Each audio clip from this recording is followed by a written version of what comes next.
ሰላም ሰላም ቤተሰቦቻችን እንዴት ናችሁ? ሁሉ ሰላም። እነሆ የእንግሊዝ ፕሪሚየር ሊግ ጨዋታዎች ሊመለሱ ነው። በጣም ኤክሳይቲንግ ነው። ዛሬ ጀምሮ እንግዲህ የሚደረጉ ጨዋታዎች ይኖራሉ በመላው አውሮፓ። ነገ በተለይ በእንግሊዝ ፕሪሚየር ሊግ በርካታ ጨዋታዎች አሉ። ዩናይትድ 9 ሰዓት ከ30 ይጫወታል። ቶተናህምን ነው የሚገጥመው። ይሄ ጨዋታ ለዩናይትድ ብዙ ትርጉም ያለው ጨዋታ ነው። ስለዚህ ጨዋታም ይዘንላችኋል እንደተለመደ ፕሮግራም። ጠዋትም የተሰራ ፕሮግራም አለ። ይህን ጨዋታ በተመለከተ መለስ ብላችሁ በዚህ ቻናል ላይ ጠዋት የተሰራውን ቪዲዮ መመልከት ትችላላችሁ። እኛም ግን እናየዋለን፣ አንዳንድ ሀሳቦችን እናነሳለን።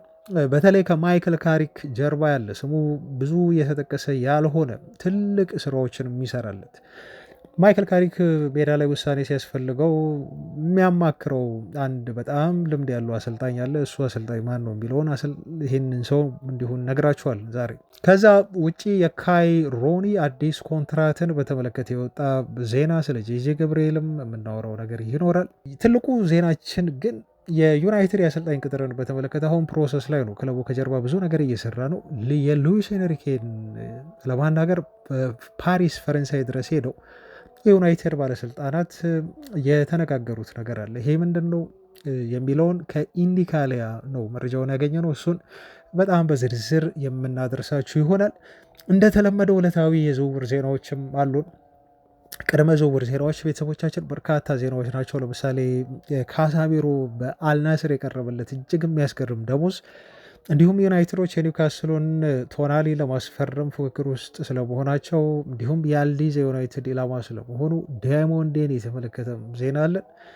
ብቻ በርከት ያሉ መረጃዎች ነው ያሉት። አብራችሁን ስለምትሆኑ ከልብ እናመሰግናለን። ቪዲዮን ላይክ እንዲሁም ሰብስክራይብ እና ሼር ስለምታደርጉ ከልብ እያመሰገንን አብራችሁን እንድትሆኑ ጋብዛለሁ። መልካም ቆይታ። የተወዳጁ እንግሊዝ ፕሪሚየር ሊግ ጨዋታዎች ከነገ ጀምረው የሚደረጉ ይሆናል። በጣም የሚጠበቁ ጨዋታዎች አሉ። ነገ 7 ያህል ጨዋታዎች በእንግሊዝ ፕሪሚየር ሊግ ብቻ ይደረጋሉ እና ዩናይትድ 9 ሰዓት ከ30 ላይ የሚያደርገው ጨዋታ ደግሞ እጅግ በጣም ተጠባቂ ነው። ትላንት ስናወራበት ነበር። ዛሬም ስለዚህ ጨዋታ እናወራለን። ማንቸስተር ዩናይትድ ከቶተንሃም። ይህን ጨዋታ ዩናይትድ ማሸነፍ የሚገባው ጨዋታ ነው እና ለማሸነፍም ዩናይትዶች በጣም ብዙ ምክንያቶች ነው ያለን። ይህን ከበቀለም ጋር አያይዙት። በተለይ አምና ከወሰዱብን የበላይነት አንጻር አስቡት። ይሄን ጨዋታ ማሸነፍ ለዩናይትድ ወደ ቶፕ 4 ገብቶ ለማጠናቀቅ ወደ አውሮፓ ሻምፒዮንስ ሊግ መመለሳቸውን ለማረጋገጥ እና በደንብ ያን ቦታ ይዞ በአራተኝነት ለመቀጠል እና ለቀጣዮቹ 2 እና 3 ደረጃዎች ፑሽ ለማድረግ ለዩናይትድ የሻምፒዮንስ ሊጉ ተፎካካሪ ለመግባት እውነተኛ ትክክለኛው ክለብ እንደሆነ የሚያሳይበት ጨዋታ ነው። በተለይ ማይክል ካሪክ እንግዲህ ከመካከለኛ ቲሞች ጋር ድል ማምጣት አለበት ተብሎ ሲነገር የቆየውን ነገር ከፉልሃም በኋላ ደግሞ በቶተንሃም የሚያረጋግጥበት እና ብዙ ትርጓሜ ያለው ጨዋታ ነው። በተለይ ለዩናይትድ በጣም አስፈላጊ ጨዋታ ነው። 9 ሰዓት ከ30 ነገ ይደረጋል። ከሌሎቹ ጨዋታዎች ለመጠቆም ያህል ቤተሰቦች ምሽት 12 ሰዓት ላይ ብዙ ጨዋታዎች አሉ። አርሰናል ከሰንደርላንድ፣ በርንመዝ ከአስቶን ቪላ፣ በርንሌ ከዌስትሃም ዩናይትድ፣ ፉልሃም ከኤቨርተን እንደዚሁም ወልቭስ ከቼልሲ የሚያደርጉት ጨዋታ በተመሳሳይ 12 ሰዓት ይደረጋል። በተለይ ወልቭስ እና ቼልሲ የሚያደርጉትን ጨዋታ የዩናይትድ ቤተሰቦች በቅርበት እንደምትከታተሉት ይህን ጨዋታ እንጠብቃለን። ቼልሲዎች የማንቸስተር ዩናይትድ የአውሮፓ ሻምፒዮንስ ሊግ ቀጥተኛ ተፎካካሪ ስለሆኑ ማለት ነው። ምሽት 2 ሰዓት ከ30 እንዲሁ ኒውካስል ዩናይትድ ከብሬንትፎርድ የሚያደርጉት ጨዋታ በጣም ይጠበቃል። ከ12 ሰዓት ጨዋታዎች ውስጥ ደግሞ እንዲሁ አስቶን ቪላዎች ከሜዳቸው ወጥተው ከበርንመዝ ጋር የሚያደርጉትም ጨዋታ ምናልባት የማንቸስተር ዩናይትድን የአውሮፓ ሻምፒዮንስ ሊግ ተሳትፎ ላይ ተጽዕኖ ሊያመጣ የሚችል ሊወስን የሚችልም ጨዋታ ነው። ስለዚህ ይህንንም ጨዋታ ውጤት ዩናይትዳውያን በጉጉት ጠብቁታላችሁ ብዬ አስባለሁ። አስቶን ቪላ መጣል ስላለበት ዩናይትድ ወደ አውሮፓ ሻምፒዮንስ ሊግ እንዲገባ ካስፈለገ እና ዩናይትድ 4ኛ ደረጃ በላይ ይዞ ማጠናቀቅ ካለበት ለማለት ነው። ለማንኛውም እነኚህ ነገ የሚደረጉ የእንግሊዝ ፕሪሚየር ሊግ የጨዋታ መርሃ ግብሮች ናቸው። በቀጥታ አሁን ወደ መረጃዎቻችን እንለፍና ትላንት ማይክል ካሪክ ጋዜጣዊ መግለጫ ሰጥቷል። በጋዜጣዊ መግለጫው ላይ አዳዲስ ያነሳው ብዙ ሀሳብ የለም ቤተሰቦቻችን። ምክንያቱም ትላንት አውርተንበታል። በቡድኑ ውስጥ ያልተካተቱ ልምምድ ያልሰሩ ተጫዋቾችን በተመለከተ ተመሳሳይ ሀሳብ ነው ያለው። ለምሳሌ አሁን ያልተሳተፉ ተጫዋቾች ያው ዶርጉ የሚጠበቅ ነው። ፕላስ ሜሰን ማውንትም አልተሳተፈም። ማቲያስ ዴሊክትም እንዲሁ የተለመደ አብሰንቲ ነው። አሁን በዩናይትድ ልምምድ ላይ እየተሳተፈም አይደለም እነዚህ ተጫዋቾች። ስለዚህ በነገው የቶተናም ጨዋታ አይገኙም ማለት ነው። ይህንን ነው አንድ ማይክል ካሪክ ያነሳው ጉዳትን በተመለከተ ማለት ነው ቤተሰቦች። ሌላው ወደ ዜናው ስናልፍ ማይክል ካሪክ የጃንዋሪ ወር የእንግሊዝ ፕሪሚየር ሊግ ምርጡ ማናጀር ለመባል እጩ ሆኖ ቀርቧል እና ብዙዎች አሁን እንግዲህ ማይክል ካሪክ ይህን ሽልማት የማንሳት እድል እንዳለው የፕሪሚየር ሊጉ የወሩ ምርጥ አሰልጣኝ ሊባል የሚችልበት እድል አለ ብለው ከወዲሁ ግምታቸውን እየሰጡ ነው የሚገኙት። 2 ጨዋታ ብቻ ነው ግን ያሸነፈው እንደምታስታውሱት እና ግን ትልልቅ ቲሞችን ነው ማሸነፍ የቻለው አርሰናልን እና ማንቸስተር ሲቲን እነኝህን 2 ጨዋታዎች ድል በማድረጉ ምክንያት የፕሪሚየር ሊጉ የጃንዋሪ ወር ምርጡ አሰልጣኝ ይባላሉ የሚለውን አብረን የምናይ ነው የሚሆነው። ግን ብዙዎች በተለይ አሁን የካሳሚሮ ነገር ተነሳ። የሳምንቱ ምርጥ ተጫዋች ተብሎ መመረጡን ተከትሎ በርካቶች ለምሳሌ እነ ሶላንኬ 2 ጎል ያስቆጠረ አለ። ይሄ ያለ እንዴት ይመረጣል? ኤኪቲኬም እንዲሁ ሊቨርፑል እና ኒውካስል ጨዋታ ዕለት በጣም ጥሩ ነበር። 2 ጎል አስቆጥሯል። በጣም ግሩም ጎሎችን እና ካሳሜሮ እንዴት ነው? በምን አይነት መስፈርት ነው ከነኚህ 2 ተጫዋቾች 2 ጎል ካስቆጠሩ ልጆች በተሻለ መልኩ 1 ጎል አስቆጥሮ እና 1 አሲስት አድርጎ የሳምንቱ ምርጥ የተባለው በሚል በማህበራዊ ድረገጽ ላይ በተለይ ተቃውሞ ሲያሰሙ ሰብቻለሁ። የሌላ ክለብ ደጋፊዎች ማለት ነው ቤተሰቦች እና አሁንም ስጋት አላቸው። ዩናይትድ ተጫዋቾች የወሩ ወይ የሳምንቱ ምርጥ ሆነው በፕሪሚየር ሊግ እጩ ሆነው በቀረቡባቸው መድረኮች በሙሉ በድምፅ ነው በቮት ነው የሚደረገው። ስለዚህ የዩናይትድ ያለውን የደጋፊ ፋን ቤዝ ተጠቅሞ ነው ከፍተኛ ድምፅ እያገኙ እነዚህ ተጫዋቾች የሚሸለሙት እና ይሄ ፍትሐዊ አይደለም የሚል ቅሬታ ነው እያነሱ ያሉት ማለት ነው። ኤኒዌይስ ግን አሁን ደግሞ ማይክል ካሪክ የሚመረጥ ከሆነ ጉዳዩ ይበልጥ አነጋጋሪ ነው የሚሆነው። እሱ ብቻ አይደለም። በነገራችሁ ላይ የወሩ ምርጥ የግብ ጠባቂዎች ዝርዝር ውስጥም ሴላሚንስ ተካቷል ማለት ነው። አርሰናሎች የሞከሩበትን አንዳንድ ኳሶች አድኗል። ከነኛ ኳሶች መካከል ግን ዘ ሴቭ ኦፍ ዘ መንዝ በሚል የጃንዋሪ እጩ ግብ ጠባቂዎች ተርታ ሴላሚንስም መጠቀሱ መካተቱ ተመልክቷል። ፓትሪክ ዶርጉ በበኩሉ የፕሪሚየር ሊጉ ምርጥ ተጫዋች ለመባል የጃንዋሪ ወር ማለት ነው እጩ የሆነ ተጫዋች ነው። ዶርጉም ጥሩ ተፎካካሪ ይሆናል ተብሎ ነው የሚጠበቀው። ማቲያስ ኩኛ እና ዶርጉ አርሰናል ላይ ያስቆጠሯቸው እነኛ ውብ የሆኑ ጎሎች ደግሞ የጎል ኦፍ ዘ መንዝ ተብለው በፕሪሚየር ሊጉ ለመመረጥ እጩ ሆኖ የቀረቡ 2 በጣም ውብ የሆኑ ጎሎች ናቸው። ኦፍኮርስ ሌሎች ተጫዋቾችም በጣም ግሩም ጎሎችን አስቆጥረዋል። ነገር ግን ዞሮ ምርጫው አሁንም ቢሆን በቮት ስለሆነ የዩናይትድ ተጫዋቾች ሽልማቶችን ተራርገው የሚወስዱበትና የሳምንቱና እንዲሁ የወሩ ምርጥ የሚባሉበት ከዛ በኋላ አነጋጋሪ እንዲሁ ሊሆኑ የሚችሉበት እድል ሰፊ እንደሆነ ነው ከዚህ መታዘብ የምንችለው። ስለ ነገው የቶተንሃም ጨዋታ ስናወራ ያው በቶተንሃም በኩል በርካታ ተጫዋቾች በጉዳት ምክንያት ያው በጣም ወሳኝ ተጫዋቾች ናቸው ከቶተንሃም በኩል የዩናይትድን ጨዋታ የማያደርጉት። በአንጻራዊነት ስታዩት ዩናይትድ ብዛት በጣም ጤነኛ ቲም ነው ይዞ የሚገባው ማለት ይቻላል ከቶተንሃም አንጻር ንጽጽር ውስጥ የምንገባ ከሆነ ማለት ነው። እና ብዙ ተጫዋቾችን በጉዳት ማጣታቸውን ተከትሎ እንዲሁም እርግጠኛ ያልሆኑ መሰለፋቸው አጠራጣሪ የሆኑ ተጫዋቾች አሏቸው። በጣም የተዳከመውን ቶተንሃም ነው ዩናይትድ የሚያገኘው። ግን አምናም በሩበን አሞሪም ስር የተዳከመው ቶተንሃም ነው ዩናይትድን ጥሩ ሳይጫወት ጥሩ አድርጎት በመከላከሉ ምክንያት በማሸነፍ ዩሮፓ ሊግ ሻምፒዮን የሆነው እና ነገ ግን ዩናይትድ አሁን ካለበት ሞመንተም አንጻር አሁን ተጫዋቾቻችን እንደው በአእምሮም በሜንታሊቲ በሁሉም ነገር ቶተንሃምን ለማሸነፍ ትክክለኛው ጊዜ ላይ ያሉ ነው የሚመስለኝ በግል እና ነገ 3 ነጥብ የማግኘት እድላችን በጣም ሰፊ ነው የሚመስለኝ።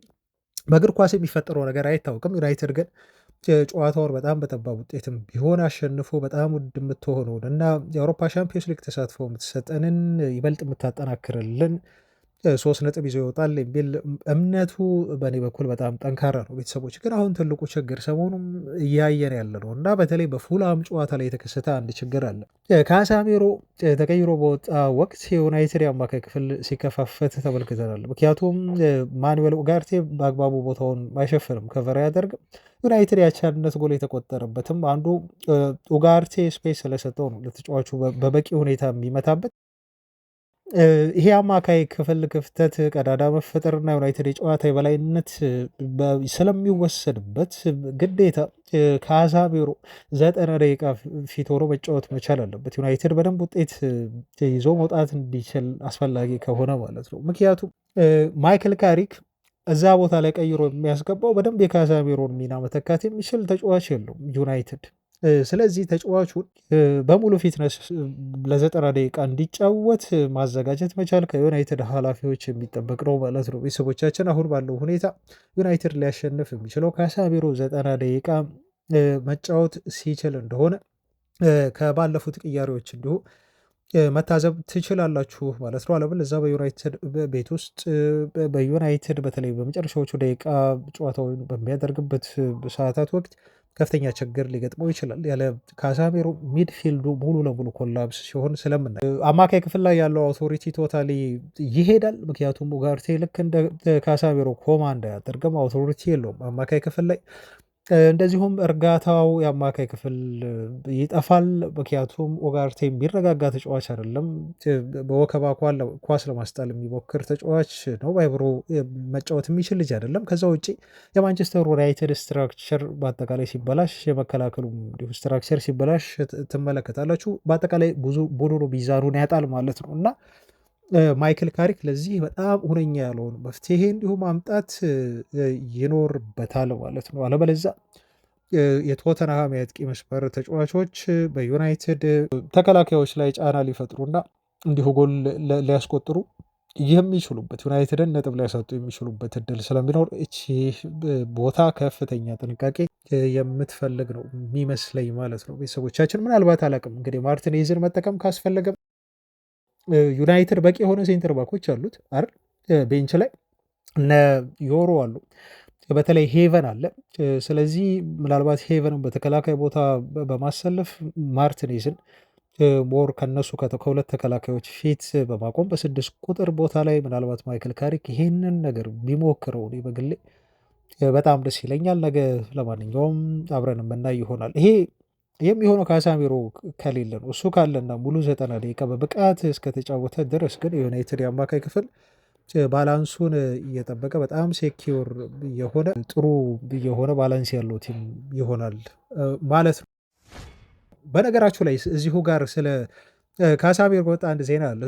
በዚሁ ልንገራችሁ እና ይሄን ነገር እናብቃ። አልናስሮች አሁን ለካሳሜሮ በጣም ከፍተኛ የሆነ ደሞዝ አቅርበዋል ተብሎ ተገልጿል። በነፃ ዝውውር ነው የሚያስፈርሙት። ወኪሎቹ ወደ አልናስር ሁሉ አምርተው በክርስቲያኖ ሮናልዶ ጥቆማ ነው እንግዲህ ተጫዋቹን አምጡልኝ ብሏል ተብሎ ከፍተኛ የሆነ ደሞዝ ያዘጋጁለት እና ክርስቲያኖ ሮናልዶ ከካሳሜሮ የአልናስር ዝውውር ጀርባ ፑሽ በማድረግ ትልቁን አስተዋጽኦ ተወጥቷል ነው የተባለው። ፕሮፖዝ አደረጉለት የተባለው ደሞዝ ግን በጣም የሚያስገርም ነው። 950 ሺህ ፓውንድ ሳምንታዊ ደሞዝ በሳውዲ አረቢያ ሊግ ሁለተኛው ከፍተኛው ተከፋይ ተጫዋች ያደርገዋል ማለት ነው። እንግዲህ ይሄ ክርስቲያኖ ሮናልዶ 3.3 ሚሊዮን ፓውንድ በሳምንት ያገኛል በአልናስር ቤት ማለት ነው። ካሳሜሮ ወደ 1 ሚሊዮን ፓውንድ ነው በሳምንት የሚያገኘው ማለት ነው። እንግዲህ አያችሁ በወር ማለት ቤተሰቦቻችን ወደ 4 ሚሊዮን ፓውንድ አካባቢ የሚጠጋ ያገኛል። ክርስቲያኖ ሮናልዶ ደግሞ ካሳሜሮ በወር የሚያገኘውን እሱ ኦልሞስት በሳምንት ውስጥ ያገኘዋል ማለት ነው። ዞሮ ዞሮ ግን ካሳሜሮ ሁለተኛው የሳውዲ ፕሮሊግ ከፍተኛ ተከፋይ ሆኖ ወደ አልናስር ሊያበራ እጅግ ተቃርቧል። ዩናይትድ ቤት ከሚከፈለው ደሞዝ በ3 እጥፍ የሚበልጥ ነው። እሱም ከግብር የሌለው አይ ቲንክ አላውቅም፣ አሁን በጥልቀት እርግጠኛ አይደለሁም። ቤተሰቦች ከግብር ነፃ ነበር ከዚህ በፊት የሳውዲ ፕሮሊግ ደሞዝ ማለት ነው። አሁን የተወሰነ ፐርሰንት ሊኖረውም ላይኖረውም ይችላል። ግን ብቻ ካሳሜሮ 3 እጥፍ ደሞዝ ቀርቦለት ወደ አልናስር ሊሄድ ተጫዋቹ ተስማምቷል። ክርስቲያኖ ሮናልዶ በጠየቀው መሰረት ክለቡ ይሄን የአማካይ ስፍራ ተጫዋች አብሮ በማምጣት ሊያጫውተው ነው በቀጣይ ሲዝን ተብሎም ተነግሯል። ቤተሰቦች እዚህ ጋር አንድ ሰው ልጥቀስ። ሰሞኑን አላወራሁበትም፣ ግን እንደው መወራት ያለበት ከዩናይትድ የአሰልጣኞች ስታፍ አባላት መካከል አንዱ በጣም ትልቁ ሰው የሆኑ እና ከማይክል ካሪክ በላይ ከበርካታ ትላልቅ አሰልጣኞች ጋር በመስራት ከፍተኛ የሆነ ልምድን ያካበተ አንድ ሰው አለ። ብዙ አልተነገረለትም። ይሄ ሰው ማለት ብዙ ጊዜ ሚካኤል ካሪክ ውሳኔ ከመወሰኑ በፊት ያማክረዋል። አይታችሁ ከሆነ ተጫዋች ከመቀየሩ በፊት ወይ የሆነ ነገር ከማድረጉ በፊት በቀጥታ የሚያማክረው ይሄንን ሰው ነው። የአሰልጣኝ ቡድን ስታፍ አባሉ ነው እና ይሄ ሰው እንደውም አንዳንዶች ምን ብለው ይጠሩታል? ስቲቭ ሆላንድ ነው ትክክለኛ የሆነው ስሙ። ዘብሬን ቢሃይንድ ካሪክ ቦል እያሉ ነው የሚጠሩት። ከካሪክ ቦል ጀርባ ያለ ትክክለኛው የጨዋታው ቀያሽ እና ብሬን ብለው የሚጠሩት ሰው ነው ማለት ነው።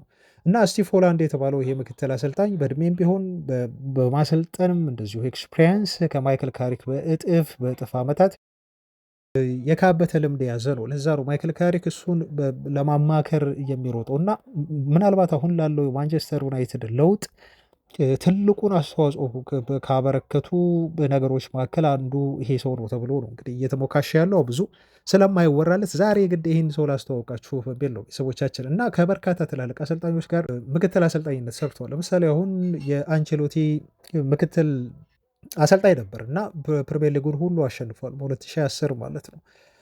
ከቼልሲ ጋር የቼልሲ አሰልጣኝ ያለ ካርሎ አንቸሎቲ ማለት ነው። የዲማቴዮም እንደዚሁ ምክትል አሰልጣኝ ነበር፣ ረዳት ነበር። እንዲሁ የአውሮፓ ሻምፒዮንስ ሊግን በ2012 ላይ ማንሳት ችሏል ከዲማቴዮ ጋር።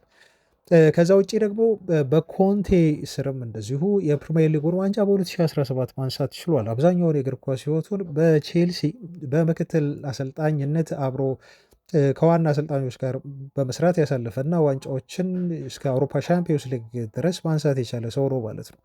ኢቨን የጆዜ ሞሪንሆ አሲስተር ነበር ማለት ነው። በፕሪሚየር ሊግ ዋንጫ ሲያነሳ 2015 ላይ አብሮት ሲሰራ ነበር ከሞሪንሆ ጋር።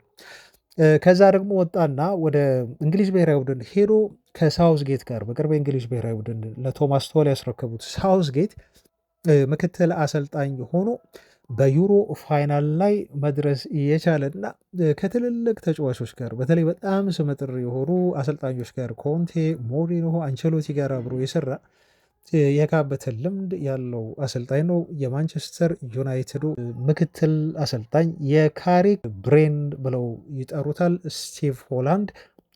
ዩናይትድ አሁን ላለበት ለውጥ ትልቁን አስተዋጽኦ እየተወጣ ግን ብዙ የማይነገርለት ማይክል ካሪክ ችግር በገጠመው ጊዜ የሆነ ነገር መቀየር በፈለገ ጊዜ የሚያማክረው የዩናይትድ ቁልፉ ሰው ነው። ብዙ ጊዜ አንዳንድ አሰልጣኞች ያላቸው ሚና በጣም ጥልቅ ሆኖ ሳለ ግን ራሳቸውን አጋልጠው አያሳዩም፣ ወይም ልታይ አይሉም። ዋና ቡድን ይዘው አያሰለጥኑም ነበር። እንዲሁ በፈርጊ ዘመንማ አንድ አሰልጣኝ አለ፣ በዚህ ስራው ይታወቃል። ከፈርጊ ጀርባ ብዙ ስራዎችን መስራት የሚችል ነው። ይህም ስቲቭ ሆላንድም የተባለው በዋና ቡድን አሰልጣኝነት አታዩትም፣ ግን ከጀርባ ሆኖ ለተለያዩ አሰልጣኞች ስኬታማነት ትልቅ አስተዋጽኦን መወጣት የሚችል እና በርካታ ትልልቅ ስራዎችን የሚሰራ እና አሁን በተለይ ለዚህ ዩናይትድ ቡድን ብዙም ኤክስፔሪንስ ስለሌለው የማይክል ካሪክ የአሰልጣኞች ቡድን ከጀርባ ዋናውን ስራ እየሰራለት እየተወጣለት ያለ አሰልጣኝ እንደሆነ ነው የተገለጸው። እና በርካቶች እንደውም የኢኔዮሶችን የቅጥር መንገድ እንደውም አድንቀው ሰሞኑን አስተያየት ሲሰጡ ተመልክቻለሁ። ምክንያቱም የቀጠሯቸው ሰዎች በአጠቃላይ በብስለት የተወሰኑ ውሳኔዎች ናቸው ተብሎ ነው እንግዲህ እየተነገረላቸው ያለው ማለት ነው። ለምሳሌ ኢቫንስን ቀጠሩ። ኢቫንስ ብዙ ስራውን የሚሰራው ከተከላካዮች ጋር ነው። በነገራቸው ላይ ብዙ የዩናይትድ የአሁን ስልጠና ትኩረት ያደረገው በተጫዋቾች ስልጠና ላይ ነው ማለት ነው። ዲፓርትመንት ላይ ያተኩራል። ለምሳሌ ኢቫንስ ብዙ ጊዜ ተከላካዮቹን ይረዳል። ይህንን ነገር ተከላካዮቹ መስክረዋል ማለት ነው። በጣም እየረዳቸው እንደሆነ እሱ ስልጠናውን የሚያተኩረው ተከላካዮች አካባቢ ነው። ማይክል ካሪክ ደግሞ የዩናይትድ የአማካይ ክፍል ተጫዋቾች በደንብ አድርጎ ይረዳል ማለት ነው። እሱም አማካይ ስለነበረ እና ስለሚያውቀው በተለይ ኮቢ ሜኖ ላይ ከካሳሜሮ ጋር ያለው ሪሌሽን እና ቅርበት በጣም ከፍ ያለው ነው። አጠቃላይ ቡድኑ ማናጀር አሰልጣኝ ቢሆንም ኮች ቢሆንም ማለት ነው። በእንደዚህ አይነት መልኩ በክፍፍል ስለሆነ ስራቸውን የሚሰሩት በዚህ መልኩ ነው። ሌላም አንድ አሰልጣኝ አለ። አሁን ለጊዜው ስሙ ጠፋብኝ ቤተሰቦቻችን እና ተከፋፍለው በዲፓርትመንት እና ተጫዋቾች ባሉላቸው ፖዚሽን ነው በግል ስልጠናዎች ብቃታቸውን አውጥተው እንዲጠቀሙ ለማድረግ ጥረት እያደረጉ ያሉት። ሆላንድ የተባለው ሰው ግን አጠቃላይ በአሰልጣኝነት ሙያው ላይ ከፍተኛ ልምድ ያካበተ ሰው በመሆኑ አጠቃላይ ቡድኑን መዋቅር በተለይ ማሰላለፍን በተመለከተ ታክቲኮችን በተመለከተ ቅያሬዎችን በተመለከተ ለማይክል ካሪ ከፍተኛ እገዛ የሚያደርግለት ሰው እንደሆነ ነው የተነገረው። ቀጥለናል። ቤተሰቦች አብራችሁን ስለሆናችሁ አሁንም ከልብ እናመሰግናለን። ቤተሰቦች ላይክ ስለምታደርጉ ሼር ስለምታደርጉ ቪዲዮን እንዲሁም ኮሜንት ስለምትሰጡ አብራችሁን ስለሆናችሁ ማለት ነው። አሁን ከጀርባ ምናልባት እንግዲህ የሆነ የሚረብሽ ድምፅ ካለ ይቅርታ ጠይቃለሁ። ግዴታ ዜናውን መድረስ እንዲሁ ስላለብን በታላቅ ትዕግስት አብራችሁን እንደምትቆዩ ተስፋ እናደርጋለን። የመጀመሪያው ዜና የሚሆነው ዋይኒ ሮኒ ልጅን የተመለከተ ነው እና ትላንት ለዚህ ተጫዋች ዓመታዊ 50 ሺህ ፓውንድ ደሞዝ አቀረቡለት ተባለ። ካይሮን ይባላል ታውቃላችሁ። የአንድ ዓመት የስኮላርሺፕ ስምምነት ነው አሁን ያቀረቡለት ለጊዜው። ከዛ ልጁ 16 አሁን 15 ላይ መሰለኝ 16 ዓመት ሲሞላው እና ልክ ወደ 17 ሲገባ ደግሞ ፕሮፌሽናል የ3 ዓመት ኮንትራት ፕሮዴል ብለው ይጠሩታል። ስኮላርሺፑ ስምምነት ያው የትምህርት ስምምነት ነው እንጂ የእግር ኳስ ፕሮፌሽናል የሆነ ስምምነት አይደለም ማለት ነው። እና ከዚህ አንድ ዓመት ስኮላርሺፕ ስምምነት በኋላ ነው እንግዲህ ክፍያ የሚጀምረውና በአመት እንደዚሁ ለተጫዋቹ 50 ሺህ ፓውንድ ደሞዝ ሊሰጡት ዩናይትዶች ፈቃደኛ የሆኑት ተብሎ ነው የተገለጸው። እንዲሁም የፊርማ ክፍያ ይከፍሉታል እና ለመክፈል ቃል ገብተዋል ብሏል። ዘሰን ጋዜጣ ነው በነገራችሁ ላይ ይሄን በጣም በዲቴል ያወጣው ማለት ነው። የዩናይትድ ሰዎች ወይም የክለቡ አመራሮች ይሄን ቢያቀርቡም ግን እስካሁን ድረስ ከዋይኒ ሩኒ ጨምሮ ያው ከካይ ሮኒ ቤተሰብ የተሰጠ ምላሽ የለም ለዚህ አቅርቦት ተብሎ ተነግሯል። በጣም የሚያስገርመው ግን የሩኒ ልጅ ራሱ ወጥቶ አይ ቲንክ ኢንስታግራም ላይ መሰለኝ ቤተሰቦች እሱን ቼክ አላደረኩም፣ ግን ወጥቶ በማህበራዊ ድረገጽ ላይ አትመኑ የዘሰንን መረጃ አትመኑ በሚል ወዲያው ምላሽ የመስጠት አይነት የሚመስል ንግግር ፖስት አድርጓል ማለት ነው። እና ይሄ ነገር ውሸት ነው እያለ እሱ እያጣጣለ ነው ማለት ነው። እንግዲህ ውሸት ያለው የትኛውን ነው? ወይ የገንዘቡን አቅርቦት ነው ወይ ደግሞ የዋይኒ ሩኒ ቤተሰቦች ይህንን ጥያቄ ውድቅ አድርገውታል ወይም ምላሽ አልሰጡም እስካሁን ድረስ የሚለውን ነው? የትኛውን ነገር እሱ እንዳጣጣልና ሪፖርቱን ውድቅ እንዳደረገ ያለው ነገር የለም ማለት ነው። ግን ይሄ የኮንትራት አቅርቦት ቀርቦለታል ተብሏል። አያችሁ ከፍተኛ ጥንቃቄ ነው የወሰዱት ማለት ነው። አሁን እንግዲህ ይህን በአመት 50 ሺህ ፓውንድ ለዚህ ሊሰጡት ማለት ጋርናቾ በዩናይትድ ቤት የሚያገኘው ሳምንታዊ ደሞዝ ማለት ነው። ይሄ በደሞዝ አላቅም ልጁ ላይቀበለው ይችላል። ከዚህ በላይም ሊጠይቃቸው ይችላል። ልጁ ግን በጣም በጣም በጣም ብዙ ነገር የሚቀረው ልጅ ነው። ኦፍኮርስ የሮኒ ልጅ ነው፣ ደሞ አለ ውስጡ፣ ታለንቱ ውስጡ አለ። ግን ደግሞ ከዚህ በላይ የሚጠይቅ ከሆነ ይሄን ለመጠየቅ የሚያስችል እንደው በቂ የሆነ ተሰጥኦ የለም። በደንብ የሚያሳምን ተሰጥኦ ለምሳሌ እንደ ጄጄ ገብርኤል አይነት ተሰጥኦ እኔ አላየሁበትም። ፖቴንሻሉን ግን አይቼበታለሁ። ኢቨን አባቱ ሁሉ ሳይቀር እስቲ እንታገስ ቆይ እንየው አይነት የሚል ሀሳብ ነው የሰጠበት። ለማንኛውም የካይሮኒ የኢንስታግራም ፖስት በኢንስታግራም ነው ያስተባበለው። ዘሰን ጋዜጣን ሪፖርት አትመኑ የሚል አይነት ምላሽ ሰጥቶበታል። በሌላ ዜናው የጄጄ ገብርኤል አሁንም በተደጋጋሚ ከዩናይትድ ዋና ቡድን ጋር ልምድ እየሰራ ነው። ቤተሰቦቻችን ሰሞኑን ነው እንግዲህ ከትላንት በስቲያ ልምድ እንደሰራ የነገርናቸው። ትላንትም ሰርቷል። እንግዲህ አይዶን ነው ዛሬም ምናልባት ቀለል ያሉ ልምዶችን ሊሰራ ይችላል ከዩናይትድ ዋና ቡድን ጋር ለኤክስፔሪንስ ብሎ ነው የሚሰራው። ኮንትራቱ ላይ ይሄ ነገር ስለተካተተ ነው። ዝርዝሩን እንደነገርናችሁ ቤተሰቦቻችን የዩናይትድ እሱ ብቻ አይደለም ሌሎች ታዳጊ ተጫዋቾችም እነ ኩኮኒክን ጨምሮ ሌሎችም አሉ። አንድ 5-6 ይሆናሉ ከዩናይትድ ዋናው ቡድን ጋር ልምድ እንዲቀስሙ በሚል ልምድ ሰሞኑን ሲሰሩ የቆዩት ማለት ነው። እና የጄጄ ገብርኤል አባት በተለይ ደግሞ ከዌስትሃም ዩናይትድ አካዳሚ ጋር ሆኖ ጄጄ ገብርኤል ያስቆጠራቸውን ጎሮች ቪዲዮዎች ሁሉ እየፈለገ ሰሞኑን መፖሰቱን ቀጥሏል። የዩናይትድ አመራሮችን ባለስልጣኖችን አመስግኗል።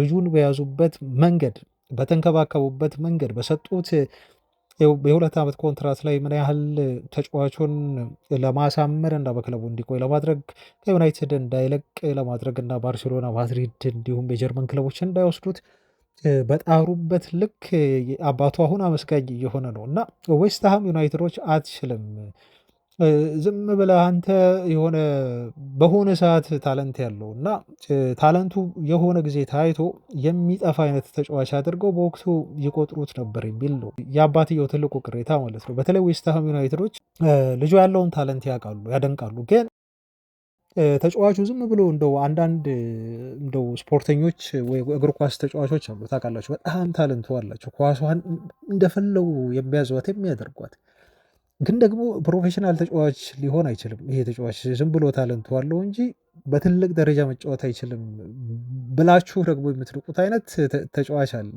የሆነ ነገሩ ብቻ አይታችሁ እና ዌስትሃሞች እንደዛ ነው ጄጄ ገብርኤልን ሲያስቡት የነበረው። በወቅቱ ልጅ ቢሆንም ታለንቱ እንዳለው ቢያውቁም ግን ተገቢውን ክብርና ትልቅ ደረጃ ይደርሳል የሚል እምነቱ አልነበራቸውም እሱ ላይ የሚል ቅሬታ ነው ያለው አባቱ። ለዛ ነው ወደ ዩናይትድ አምጥቶ የዩናይትድ አካዳሚ ነው የቀላቀለው ማለት ነው። እና አሁን አባቱ በልጁ እና በዩናይትድ አያያዝ በጣም ደስተኛ መሆኑ ስትመለከቱ ይሄ ዜና በጣም ጥሩ ነው፣ ያረጋጋል። ከዩናይትድ ቢያንስ ልጁ እንደማይለቅ እርግጠኛ እየሆናችሁ ትሄዳላችሁ። ለማንኛውም እሱ ሼር እያደረገው ነው። እኔ ስለዚህ ልጅ ታለንት የበቃኝ ከዚህ በፊት አውርቻችኋለሁ፣ አንድ ቪዲዮ ጋብዣችኋለሁ። በሜዳ ቴኒስ ኳስ የሰራው ቪዲዮ አለ። እሱን ቪዲዮ እንግዲህ አሁንም ድጋሚ ይሄን ያልተመለከታችሁ ሰርች አድርጋችሁ እንድትመለከቱት ፌስቡክ ላይ ነው እኔ ያየሁት ቪዲዮን አጋርቻችኋለሁ። በተደጋጋሚ ጊዜ ተመልከቱት ብዬ ማለት ነው። በቃ እኔ አይታመንም። እዛ ላይ በሜዳ ቴኒስ ትንሿ ኳስ የሚሰራት ስኪል የሚያንጠባጥብበት መንገድ የተለየ ተጫዋች ነው። ማንንም ተጫዋች በዛ እድሜው በዛ የሜዳ ኳስ እንደዛ ሲያንጠባጥብ ስኪሉን ሲያሳይ አይቼ አላቅም ማለት ነው። እና ብዙ ቪዲዮዎቹንም ከአምና ጀምሮ እንዲሁ ስከታተል ነበር። ልጁ ታለንቱ ተሰጦ አሁንም እንዳለ ነው። ይበልጥ ጠንክሮ እየሰራ ነው። እንግዲህ ሱፐር ስታር ለመሆን መንገድ ላይ ያለ ነው። ትልቁ ችግሩ አሁን ዩናይትድ ጨዋታዎች ስለሌሉት እሱን ለማጫወት በፕሪሚየር ሊግም ስላላስመዘገበ ጨዋታ አያደርግም በዚህ ዓመት። ግዴታ ግን ቀጣይ ሲዝን ላይ በሆነ ውድድር ላይ ለማንቸስተር ዩናይትድ ዋናው ቡድን ጨዋታውን የመጀመሪያ ጨዋታውን ማድረጉ አይቀርም። ከካይሮኒ ቀድሞ ጄጄ ገብርኤል ይሄን እርግጠኛ መሆን ትችላላችሁ።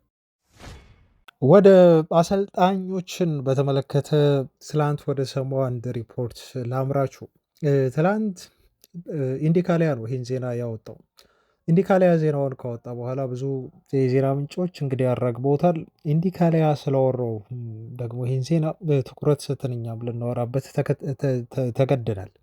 ትላንትና ማይክል ካሪክ ከተጠየቃቸው ጥያቄዎች መካከል አንዱ በዩናይትድ የቋሚ አሰልጣኝነት ስራ ይሰጠኛል ብሎ ያስብ እንደሆነም ጠይቀውት ነበር እና ወዲያው ነው እሱ ነገሩን ድፍን ባለመልኩ የመለሰላቸው። ጊዜው ገና ነው፣ ስለዛ የማስብበት ወቅት ላይ አይደለሁም። ትኩረቴ አሁን በቃ ቲሙን በጥሩ ቦታ ይዞ እንዲያጠናቅቅ አውሮፓ ቻምፒዮንስ ሊግ ተሳትፎን እንዲያጠናቅቅ ማድረግ ነው። ይሄ በዚህ ሰዓት እኔ የማስበው ጉዳይ አይደለም ብሎ ተናግሯል። አሁን ማይክል ካሪክ እንደዛ ይበል እንጂ የዩናይትድ አመራሮች አንድ በግልጽ የነገሩት ነገር አለ ለካሪክ። ይሄም ነገር ምንድን ነው? አንተ አሁን ስራህን እየሰራህ ኢንትሪም ሆነ እየሰራህ እኛ ከጀርባ ብዙ አሰልጣኞችን እናናግራለን ወይም ደግሞ የክለቡን ቀጣይ ቋሚ አሰልጣኝ ለመቅጠር ፕሮሰሱን አናቆምም እንቀጥላለን የሚል መተማመን ላይ ደርሰው ነው ካሪክም ለዚህ አፕሩቭ አድርጎ አሁን ዩናይትዶች ስራቸውን እየሰሩ ያሉት።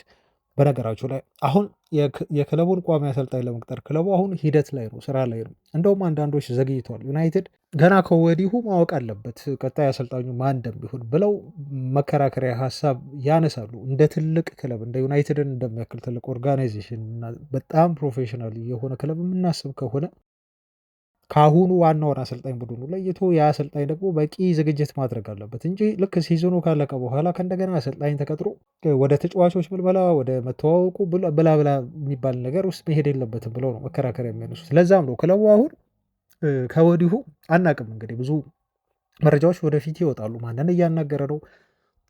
እነማን በፕሮሰስ ውስጥ እያለፉ ነው? የመጨረሻ እጩ እነማን ሆኑ? ማንስ የተሻለ የክለቡን የመያዝ እድል አለው የሚለውን የክለቡ አመራሮች ነው የሚያውቁት። አሁን ግን እየሄዱበት እንደሆነ እርግጠኛ መሆን ትችላላችሁ።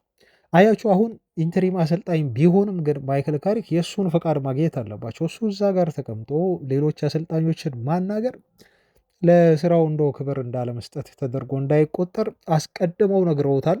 እሱም አምኖበት ይሄን ነገር ተቀብሎ ነው አሁን የቡድኑን ዋና አሰልጣኝ ቅጥር ሂደት የክለቡ አመራሮች ከጀርባ እየፈጸሙ ያሉት ማለት ነው። ይሄ አንድ ጉዳይ ነው። ኢንዲካሊያ ታዲያ ትላንት ምን አለ መሰላችሁ? ሉዊስ ኤንሪኬን የዩናይትድ ሰዎች አናገሩ አለ። ወደ ፈረንሳይ አምርተው በጣም ቁልፍ የሆኑ የዩናይትድ አመራር ሰዎች ነው ከሉዊስ ኤንሪኬ ኤጀንሲ ጋር ወይም ከሱ ወኪል ድርጅት ጋር ዲላ ፔና ተብሎ ይጠራል። ዲላ ፔና ኤንድ ሶስትረስ ተብሎ ነው የሚጠራው የሱ ካምፓኒ ሚን የኤጀንሲው ማለት ነው። ከነሱ ጋር ከፍተኛ የሆነ ውይይት አድርገዋል ተብሎ ነው የተነገረው ማለት ነው። እና የኤጀንሲው ስም እንደዚህ ተብሎ ነው የሚጠራው። የወኪሉ ስም ደግሞ ኢቫን ዲላ ፔና ተብሎ ይጠራል። ዲላ ፔና ኤንድ ሶስትረስ ተብሎ የሚጠራው ኤጀንሲው ነው። የአሰልጣኙ ወኪል ስም ደግሞ ኢቫን ዲ ላፔና ተብሎ ነው የሚጠራው ማለት ነው። እና ኤጀንሲውንም ወኪሉንም እንግዲህ አግኝተው የሉዊስ ኤንሪኬን የዩናይትድ አመራሮች ወደ ፈረንሳይ ድረስ በመሄድ እንዳናገሯቸው ተገልጿል። ስብሰባ አደረጉ ተብሎ ነው የተነገረው። በፓሪስ ባለፈው ሳምንት ስብሰባ እንዳደረጉ የተገለጸው እና ዩናይትድ ሰዎች የመከሩት አንዱ ነገር ምንድን ነው? ሉዊስ ኤንሪኬ የቀረበለትን ኮንትራት እንዳይፈርም አንድ በፒኤስጂ ቤት የቀረበለትን ማለት ነው እና የዩናይትድ ጥያቄ እንደሚመጣለት እና ሀሳባቸውን በተለይ ክለቡን እንዲይዝ ሀሳብ እንዳላቸውና እንዴት አድርገው ይህን ፕሮፖዛል እንደሚያቀርቡለት ለሄንሪኬ ነግረውታል እና በፒኤስጂ ቤት ኮንትራት አትፈርም እኛ ስራ እንሰጣለን በሚል ጉዳይ ላይ አሳውቀውታል። እንግዲህ አሁን ምላሹ ምን እንደሆነ እዚህ ጋር ኢንዲካ ላይ የተናገረው ያወጣው መረጃ የለም ማለት ነው እና ይሄ ነገር ነው ያለው ምክንያቱም አሰልጣኙ በፕሪሚየር ሊግ የማሰልጠን ፍላጎት እንዳለው ያውቃሉ። ይሄን ከዚህ በፊት ተናግሮታል ራሱም ቢሆን ማለት ነው። ሉዊስ ኤንሪኬ የፒኤስጂን ኮንትራት በራሱ ውድቅ ማድረጉ አንዱ ማሳያ ነው ወደ እንግሊዝ ሊመጣ እንደሚችል። ከዚህ በፊት አውርተንበታል። ቤተሰቦች ትልቅ አምቢሽን ነው ያለው። የእንግሊዝ ፕሪሚየር ሊግ አድናቂ ነው፣ የፉክክሩ አድናቂ ነው። በእንግሊዝ ፕሪሚየር ሊግ መጥቶ የማሰልጠን እና የሆነ ትልቅ ውጤታማ የሆነ አሰልጣኝ መሆን ይፈልጋል። ልክ ስፔን እንዳደርገው ኤንሪኬ ያን ህልሙን ለማሳካት ደግሞ ከዚህ በላይ ከዚህ አሰልጣኝ ከሌለው ማንቸስተር ዩናይትድ በላይ ትልቅ እድል የሚሰጠው እና እንደው ራሱን በመላው ዓለም ማግነን ከፈለገ ደግሞ ቶታል ራሱን በደንብ ማሳየት ከፈለገ እንደ ማንቸስተር ዩናይትድ እድል የሚሰጠው መድረኩን የሚሰጠው አሰልጣኝ የለም፣ አሚን ክለብ የለም፣ ሊኖር አይችልም ማለት ነው። እና አሁን ይሄን ጥሩ እድል ታይሚንግ የፈጠረው ነው፣ ጊዜው የፈጠረው ነው። አይ ቲንክ ሉዊስ ኤንሪኬም በፒኤስጂ ቤት የቀረበለትን ኮንትራት አልፈርምም ያለበት ምክንያት አንዱ ይሄን እየተመለከተ ይመስለኛል። ስራዎች አሉ። እንግሊዝ መምጣት የሚፈልግ ከሆነ የሊቨርፑልም አሰልጣኝ ቆይታ እየተረጋገጠ አይደለም። ዩናይትድ ደግሞ በትልቁ አሰልጣኝ ይፈልጋል። ይሄ ታውቋል በደንብ እና እድሉ ይኖሯል። የቼልሲውም አሰልጣኝ ብታየው አይዶንት ነው አላቅም፣ ብቻ የማይቆይበት እድል አለ። ፔፕ ጋርዲዮላም ቢሆን በክለቡ ይቆያል ተብሎ አይታበንም። ብዙ ልክ እንደ ተጫዋቾች ዝውውር ብሏል ፋብሪዞ ሮማኖ። ልክ እንደ ተጫዋቾች ዝውውር ቀጣይ ክረምት ላይ በርካታ አሰልጣኞች ነው ክለብ የሚቀይሩት እና ሉዊስ ኤንሪኬ እድል እንዳለው ጠንቅቆ ያውቃል። ለዛ ነው የፒኤስጂን ኮንትራት ያልፈረመው ማለት ነው። ዩናይትዶችም ይሄን ማረጋገጫ ነው የሰጡት። አሁን በሱ በኩል ምን ምላሽ የተሰጠ እንደው ፍላጎት አለው ወይ ዩናይትድን መጥቶ የመያዝ የሚለው ነገር እሱ በቀጣይ የምናየው ነገር ነው ማለት ነው። እሱም ብቻ አይደለም የያዙት። በነገራችሁ ላይ ካርሎ አንቸሎቲንም ይዘዋል፣ እነ ጁሊያን ኔግሊስማንም ይዘዋል፣ እነ ቶማስ ቱኸልንም የመሳሰሉ አሰልጣኞች ይዘዋል። እዚህ ጋር ግን አንድ ነገር እንደው ላሰምርበት እፈልጋለሁ። ሉዊስ ኤንሪኬን የሚያክል አሰልጣኝ ማምጣት፣ ቶማስ ቱኸልን የሚያክል አሰልጣኝ ማምጣት ለማንቸስተር ዩናይትድ በጣም በጣም ከባድ ስላሉ እነ ጁሊያን ኔግሊስማንን የመሳሰሉ አሰልጣኞች በተለይ ሉዊስ ኤንሪኬን ማምጣት ለምንድን ነው ከባድ ስራ የሚሆነው? እነኚህ አሰልጣኞች ልክ እንደ ሩበን አሞሪም ዝም ብለው ማናጀር ሆነው የሚቀጠሩ ሚን ኮች ሆነው የሚቀጠሩ አሰልጣኞች አይደሉም።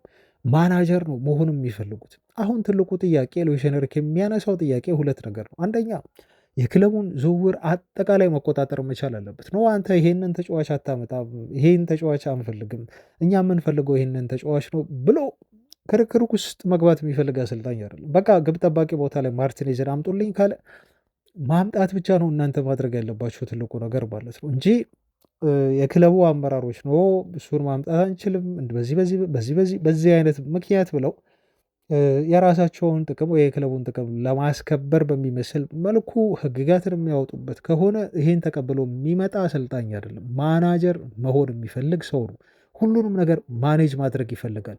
ኦፍኮርስ የማይስማማባቸው ጉዳዮች ቢኖሩም የሚስማማባቸው ጉዳዮች ደግሞ ሊኖሩ ይችሉ ይሆናል ማለት ነው። ግን ትልቅ ቶታል የሆነ በተለይ ፉትቦሊንግ ዲሲሽን ላይ በጣም ቶታል የሆነ ውሳኔ መወሰንና ስልጣን የሚፈልግ አይነት ሰው ነው ሉዊስ ኤንሪኬ ማለት ነው። አንድ ይሄን ነገር የዩናይትድ አመራሮች መደገፍ መቻል አለባቸው። እሱን ለማምጣት በጣም በዚህ ጉዳይ መተማመን አለባቸው። አለበለዚያ በኋላ ላይ ችግር ይፈጠራል። ልክ አሞሪም ወጥቶ እንዳፈነዳው እኔ እኮ ማናጀር ነኝ እንጂ ኮች አይደለሁም ብሎ እንዳፈነዳው አይነት ሁኔታ በሉዊስ ኤንሪኬም ወቅት ሊፈጠር የሚችልበት እድል ይኖራል ማለት ነው። ይሄ አንዱ ከፍተኛ ጥንቃቄ የሚፈልግ ነው። ሪፖርቶችም እያሉ ነው ያሉት ያንን ነው። ሌላው ነገር ደግሞ በቂ የሆነ ዝውውር እንዲፈጽም ድጋፍ ይሰጡታል ኢኒዮሶች የሚለው ነው። አይ ቲንክ እኔ ኢኒዮሶች የመደገፍ ችግር ያለባቸው አይመስለኝም። ሉዊስ ኤንሪኬ ስንት ይፈልጋል? ዩናይትድን ወደ ፕሪሚየር ሊጉ ተፎካካሪነት ለመቀየር 400 ሚሊዮን ፓውንድ ነው ወይ 500 ሚሊዮን ፓውንድ ነው ወይ? እሱን አላውቅም። እሱ አሰልጣኙ ነው የሚያውቀው፣ ወይ ስራው ሲሰጠው ገምግሞ እሱ የሚናገር ነው የሚሆነው። ነገር ግን እሱን ለመደገፍ ያለውን ነገር ለማድረግ ሙሉ ለሙሉ እነሱ እርግጠኛ መሆን መቻል አለባቸው አመራሮቹ። ይሄን የማያደርጉለት ከሆነ የሚመጣ አሰልጣኝም አይመስለኝም። ሩበን አሞሪም በቂ የሆነ ድጋፍ ተደርጎለታል ብዬ አላስብም። እሱ የሚፈልገውን በተለይ ማለት ነው አምጡልኝ ብሎ ያለመጡለት ተጫዋቾች አሉ። ሉዊስ ኤንሪኬን ግን አምጡልኝ ብሎ እንደዚህ ተጫዋቾችን ማያመጡለት የሚከለክሉት ከሆነ በዩናይትድ አሰልጣኝነቱ የሚቆይ አሰልጣኝ አይደለም፣ ስራውንም የሚቀበል አይነት አሰልጣኝ አይደለም ማለት ነው። እና ይሄን ነገር ካሟሉለትና ፈቃደኛ የሚሆኑለት ከሆነ ግን ሉዊስ ኤንሪኬ የዩናይትድን መንበር ለመያዝ እና ዩናይትድን እንደው በሰር አሌክስ ፈርጉሰን ዘመን አይቶት የነበረውን ከፍታ ደረጃ ለመመለስ ትክክለኛው አሁን ማርኬቱ ላይ ያለ ትክክለኛው አሰልጣኝ ነው የሚመስለው። ግን እንዴት አድርጎ ይሄዳል ይሄ ጉዳይ ያጠናክሮታል ወይ የሚለውን አብረን በሂደት ምናይ ነው የሚሆኑ። ፓሪስ ላይ ግን ተገናኝተው አውርተዋል የሚለው ዜና በራሱ በጣም ትልቅና ጥሩ ዜና ነው የሚመስለኝ እኔ በግለኝ። የዝውውር ዜናዎችን ላንሳ። ቤተሰቦቻችን በርከት ያሉ ዜናዎች ተነስተዋል ከዩናይትድ ዝውውር ጋር በተያያዘ እነሱን አጠር በማድረግ ወደ እናንተ ለማቅረብ ሙከራ ላድርግ። የአርቢ ሌፕዚሹን የክንፍ መስመር ተጫዋች ዳይሞንዴን ለማስፈረም ዩናይትዶች አሁንም በግራ ክንፍ ቦታ ላይ ተቀዳሚ የዝውውር ኢላማ አድርገውታል የሚል ዜና ወጥቷል። ቤተሰቦቻችን 19 ዓመቱ ነው ይሄ ልጅ ግን በጀርመን እግር ኳስ ላይ አሁን 8 ያህል ጎሎችን አስቆጥሮ እንዲሁም 6 አሲስት በማድረግ እና በ14 ጎልና አሲስት ተሳትፎ በማድረግ የበርካታ አውሮፓ ትላልቅ ክለቦችን ትኩረት መሳብ የቻለ ልጅ ነው። ልጁ ባለው ታለንት ምክንያት ፈላጊዎቹ በእንግሊዝም ሆነ በስፔን ያሉ ክለቦች በርከት ያሉ ናቸው። ለዛም ይመስላል ሌፕዚሾች እስከ 100 ሚሊዮን ዩሮ ሂሳብ ከዚህ ተጫዋች ዝውውር የሚፈልጉት። ዩናይትዶች በበኩላቸው ደግሞ ወደ ባርሴሎና ይሄዳል ተብሎ እየተጠበቀ የሚገኘውን ማርከስ ራሽፎርድን በመሸጥ ነው እንግዲህ ከዛ በሚያገኙት ገንዘብ ጭማሪ አድርገው ዳይሞንድን ለማስፈረም ቀጣይ ክረምት ላይ ወስነዋል እና ቁጥር 1 ነው የተባለው በግራ ቦታ ላይ ቁጥር 1 የማንቸስተር ዩናይትድ የዝውውር ኢላማ አድርገውታል ተብሎ የተነገረው። ነገር ግን አባቴ ደግፈዋል እና የሊቨርፑልን ማሊያ ለብሼ እንድጫወት ይፈልጋል ያለው ሊቨርፑል ይፈልገዋል። እንዲሁም ፒኤስዤ ከፈረንሳይ የተጫዋቹ ፈላጊ እንደሆነ ተገልጿል። ስለዚህ ዩናይትድ በዚህ ተጫዋች ዝውውር ላይ ከባድ ፉክክር እንደሚገጥመው ነው ቲም ቶክ ጋዜጣ የዘገበው። ስለዚህ ዩናይትዶች ሌሎች አማራጭ ተጫዋቾችንም ሊመለከት ይችላል ተብሎ ደግሞ ትላንት እንዲሁ ሌላ አንድ ዜና ከጊቭ ሚ ስፖርት ወጣ። ይሄም ዜና ትኩረቱን ያደረገው በኬናን ያልዲዝ ላይ ነው። ይሄ ቱርካዊ ተጫዋች በቀጣይ ክረምት ላይ ጁቬንትስን ይለቃል ተብሎ ነው የሚጠበቀው። ዩናይትድ በተደጋጋሚ ጊዜ መልማዮቹን እየላከ ያልዲዝን እንቅስቃሴ ከጁቬንትስ መመልከቱን ተያይዞታል። ቀጣይ ሰመር ላይ በዩናይትድ የግዢ አማራጭ ዝርዝር ውስጥ ከተካተቱ ተጫዋቾች መካከል አንዱ 100 ሚሊዮን ዩሮ የተገመተው ቱርካዊ ተጫዋች እንደሆነም ነው የተነገረው ኢደን ሃዛርድ። ስለዚህ የማንቸስተር ዩናይትድ ታርጌት ተጫዋች በበኩሉ አስተያየቱን ሰጥቷል። ምን ብሎ ተናገረ? ልጆቼ ስለ ኬናን ያልዲዝ እብዶች ናቸው ብሏል። በጣም ይወዱታል ልጆች ሲል ነው የቀድሞ የቼልሲ እና የሪያል ማድሪድ ተጫዋች ያልዲዝን የሚያደንቀው እና አንድ ጊዜ እርግጠኛ ነኝ ተጫዋቹን በፕሪሚየር ሊግ ሲጫወት ይመለከቱታል።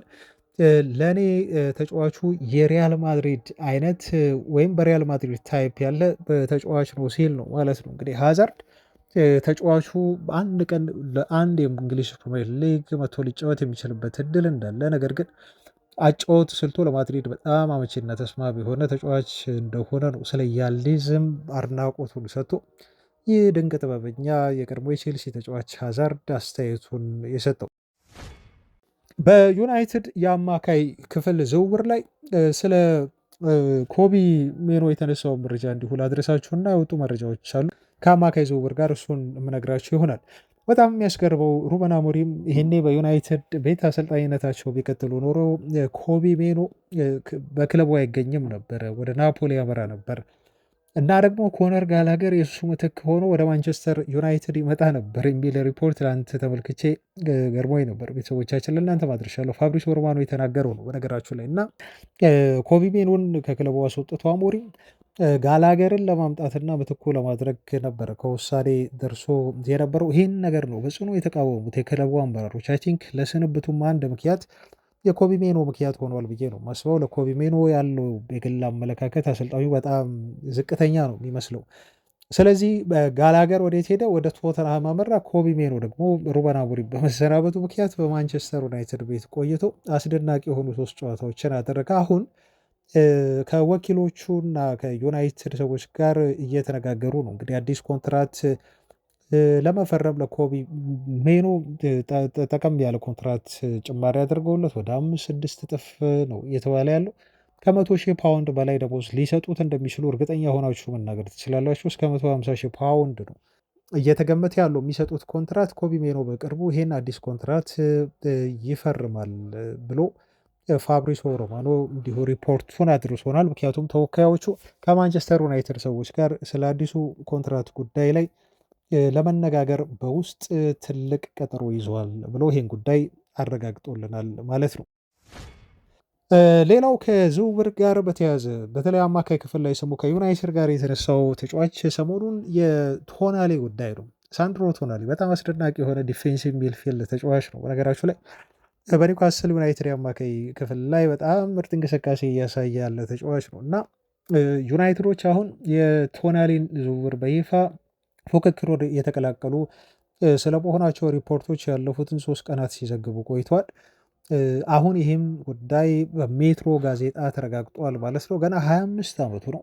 አስደናቂ የሆነ ጣሊያናዊ ነው። ብዙ ጣሊያን ተጫዋቾች ከጣሊያን ወደ እንግሊዝ መጥተው ሲሳካላቸው እንዲሁ አልተመለከትንም። ኦፍኮርስ የተሳካላቸው ጥቂት አሉ ወዲያው ቢጠፉም ግን እነ ባላቲዮሊን የመሳሰሉ ተጫዋቾች ማለት ነው። ኦፍኮርስ ሌሎች ተጫዋቾችም አሉ፣ ግን ብዙ ጊዜ ተጫዋቾች ከጣሊያን መጥተው እንግሊዝ ውስጥ የመንገስ እድላቸው በጣም ጠባብ ነው። ሳንድሮ ቶናሊ ግን ይሄን ማድረግ ችሏል። አሁን በኒውካስል አማካይ ክፍል ላይ እንዲሁም በፕሪሚየር ሊጉ ካሉ ምርጥ ዲፌንሲቭ ሚድፊልዶች መካከል አንዱ ነው እና ዩናይትድ በትክክል የሚያስፈልገው በተለይ ካሳሚሮ በትክክለኛ ተተኪ የሚሆን ፊዚካል ፕሬዘንስ ያለው የአማካይ ክፍል ተጫዋች ነው።